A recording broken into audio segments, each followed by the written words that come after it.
चलिए दोस्तों शुरू करते हैं। हाथी और बंदर की कहानी। एक घने जंगल में एक बंदर और एक हाथी रहा करते थे। एक हाथी बड़ा शक्तिशाली था। वह ऊंचे और बड़े पेड़ों को एक ही बार में उखाड़ फेंक देता था।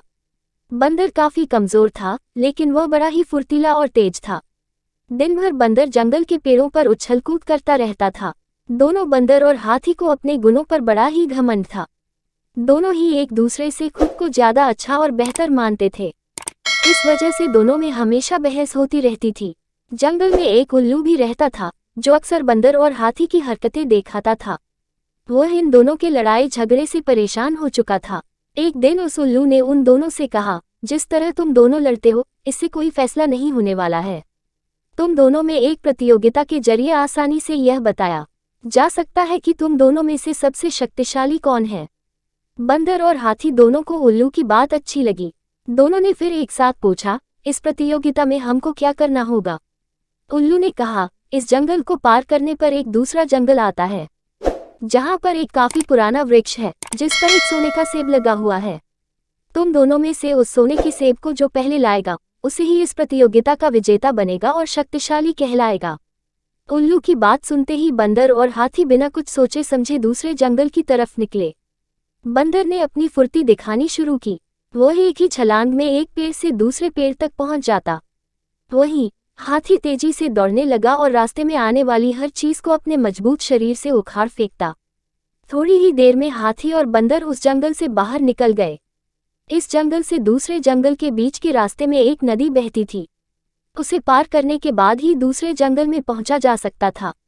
बंदर ने फिर से फुर्ती दिखाई और वह नदी में कूद गया, लेकिन पानी की लहर काफी तेज थी, तो बंदर नदी में बहने लगा।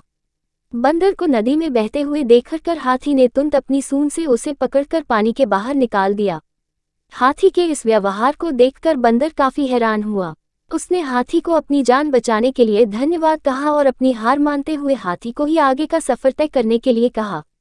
बंदर की इस बात को सुनकर हाथी ने कहा, मैं नदी पार कर सकता हूँ, तुम मेरी पीठ पर बैठकर इसे पार कर लो। बंदर हाथी की बात मान गया और वह हाथी की पीठ पर बैठ गया। इस तरह दोनों ने नदी पार कर ली और दूसरे जंगल में पहुंच गए। फिर दोनों ने मिलकर सोने के लगे हुए सेब वाले पेड़ को भी खोज निकाला। सबसे पहले हाथी ने अपनी अपनी सूंड से उस पेड़ को गिराना चाहा, लेकिन वह पेड़ काफी मजबूत था। हाथी के प्रहार से वो पेड़ नहीं गिरा। फिर हाथी ने निराश होकर कहा, मैं अब यह सेब नहीं तोड़ सकता हूँ।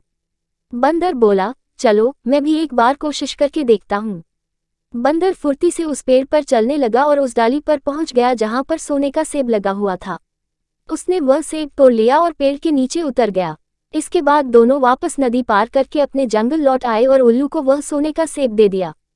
सेब पाने के बाद उल्लू जैसे ही इस प्रतियोगिता के लिए विजेता का नाम बोला, वैसे ही बंदर और हाथी ने मिलकर उसकी बात को रोक दिया। दोनों ने एक साथ कहा, भाई अब हमें विजेता का नाम जानने की आवश्यकता नहीं है। इस प्रतियोगिता को हम दोनों ने मिलकर पूरा किया है। हमें यह समझ में आ गया है कि हर किसी का गुण अपने आप में अलग और खास होता है। हमने यह भी फैसला किया है कि आगे से अब हम कभी भी इस बात पर बहस भी नहीं करेंगे और मित्र की तरह इस जंगल में रहेंगे। उल्लू को बंदर और हाथी की बात सुनकर काफी खुशी हुई। उसने दोनों से कहा, मैं तुम्हें यही समझाना चाहता था कि अलग अलग गुण और शक्तियां ही हमें एक दूसरे की मदद करने के काबिल बनाती हैं। साथ ही हर किसी की अपनी कमजोरियां भी होती हैं, इसलिए एक दूसरे के साथ मिलकर रहना ही सबसे अच्छा होता है। उसी दिन से हाथी और बंदर दोनों मित्र हो गए और वह जंगल में खुशी खुशी रहने लगे। चलिए दोस्तों, आज की कहानी यही समाप्त होती है। कहानी से सीख, हमें एक दूसरे के गुणों का सम्मान करना और आपस में मिलजुल कर रहना चाहिए।